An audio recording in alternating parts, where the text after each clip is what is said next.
దీపు చంద్రదాస్ అనే దళిత హిందూ వ్యక్తిని బంగ్లాదేశ్ లో ఒక రాడికల్ గ్రూప్ ఇష్టం వచ్చినట్టు కొట్టి ఒక పశువును కాదా ఇగ్గుకపోయినట్టు రోడ్డు మీద ఇగ్గుకపోయి చంపేసినప్పుడు చాలా మంది ఏమని వ్యాఖ్యానించారంటే అది ఎక్కడో బంగ్లాదేశ్ లో జరిగింది కదా అని చాలా మంది కామెంట్లు పెట్టారు. సో అలాంటి ఒక సంఘటన మన భారతదేశంలో మన దేశ రాజధాని అయిన ఢిల్లీ నడిబొట్టున ఉన్నటువంటి ఉత్తమ్ నగర్ లో జరిగింది. ఒక 20 నుంచి 50 మంది వ్యక్తులు ఒక హిందూ వ్యక్తి మీద పడి బండలతోని కాచు వస్తువులతో ఇష్టం వచ్చినట్టుగా కొట్టి చంపేశారు.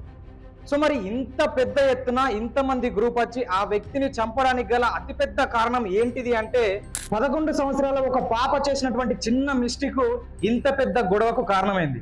సో వివరాలకు వెళ్తే 4 తారీఖు మార్చి రోజున ఏదైతే హోలీ జరుగుతుందో, హోలీ అంటే మామూలుగా ఎలా ఉంటదంటే తెలియని వ్యక్తులకు కూడా రంగు పూసి బురానా మానో హోలీ హే, సో ఇది హోలీ రోజు కాబట్టి ఏమనుకోకూరి అనుకుంటా రంగు పూస్తూ ఉంటారు.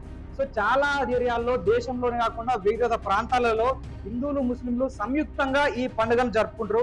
సో ముస్లింలు కూడా ఈ పండుగలో పాల్గొంటూ హిందువులకు రంగు పూస్తూ ఉంటారు. సో ఇక్కడ ఏం జరిగిందంటే దాదాపు మధ్యాహ్నం 12 నుంచి 1 గంట టైంలో 11 సంవత్సరాల ఒక పాప వాళ్ళ తాత పైన రంగు విసిరడానికి ఒక కవర్ లో రంగు నీళ్లు కలిపి విసిరేసింది. సో విసిరినప్పుడు ఆ కలర్ తో నిండి ఉన్నటువంటి ఆ కవరు కింద పడి అది పగిలి కొంతవరకు నీళ్లు అక్కడికి వస్తున్నటువంటి ఒక ముస్లిం కమ్యూనిటీకి చెందినటువంటి ఒక మహిళ పైన పడ్డాయి. సో దాని తర్వాత ఇద్దరికి మధ్య తగాదా జరిగింది. సో ఏదో పొరపాటున పాప నా మీద వేయబోతే అది కింద పడి మీద పడ్డదని చెప్పి ఆ తాత వాళ్ళతో చెప్పే ప్రయత్నం చేసిండు. సో వీళ్ళు అట్టెట్లా పడుతుంది అని చెప్పి వీళ్ళు అతనితో గొడవ పెట్టే ప్రయత్నం చేసిర్రు. సో మొత్తం మీద వీళ్ళు కాళ్ళ వేళ్ళ వాడి క్షమాపణ కోరిరు. ఆడితోని సమస్య పరిష్కారం అయిందని వాళ్ళు అనుకున్నారు. కానీ సాయంత్రం దాదాపు 5 తర్వాత ఒక దాదాపు 20 నుంచి 50 మంది వ్యక్తులు బండరాలతోని కాచు వ్యక్తులతోని వచ్చి అప్పుడు అంటే గొడవ జరుగుతున్నప్పుడు అక్కడ లేనటువంటి ఈ తరుణ్ 11 సంవత్సరాల పాప ఏదైతుందో అతని అన్న అయినటువంటి 26 సంవత్సరాల తరుణ్ అనే వ్యక్తి పైన వీళ్ళు దాడి చేయడం స్టార్ట్ చేసిండు. సో అక్కడ ఎట్లుందంటే హిందువులకు ముస్లింలకు సంబంధించినటువంటి ఇళ్ళు కావచ్చు, రూమ్లు కావచ్చు పక్క పక్కనే ఉన్నాయి. సో ఇప్పుడు రంజాన్ నడుస్తుంది, హోలీ నడుస్తుంది, ఇద్దరు కమ్యూనిటీకి చెందినటువంటి పండుగలు నడుస్తున్నాయి. సో అలాంటి నేపథ్యంలో చాలా వరకు హిందువులు వెళ్ళి హలీం తినడం కావచ్చు, హిందువులు వెళ్ళి రంజాన్కి వెళ్ళి అక్కడ నమాజ్ చేయడం కూడా జరుగుతుంది. అదే టైంలో ఇదే హోలీలో ముస్లింలు కూడా ఆడుకుంటున్నటువంటి సిచ్యువేషన్. అలాంటి టైంలో అమానవీయంగా వీళ్ళు ఒక 50 మంది వరకు ఇతని అతి దారుణంగా అయితే చంపేసారు. సో ఈ ఘటన వల్ల ఆ ఉత్తమ్ నగర్ లో ఉన్నటువంటి ఏరియా మొత్తం ప్రస్తుతం రగిలిపోతుంది.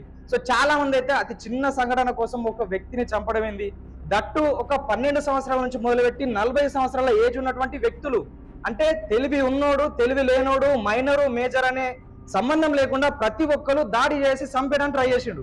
సో చంపేంత ఆస్కారం, చంపేంత అవసరం ఏముంది? గత 3 రోజుల నుంచి ఈ ఢిల్లీలో జరిగినటువంటి సంఘటన దేశవ్యాప్తంగా వైరల్ అవుతున్నా కానీ తెలుగు మీడియాలో ఇలాంటి కథనాలు రాకపోవడం అనేది సిగ్గుచేటుగా మనం చెప్పుకోవచ్చు.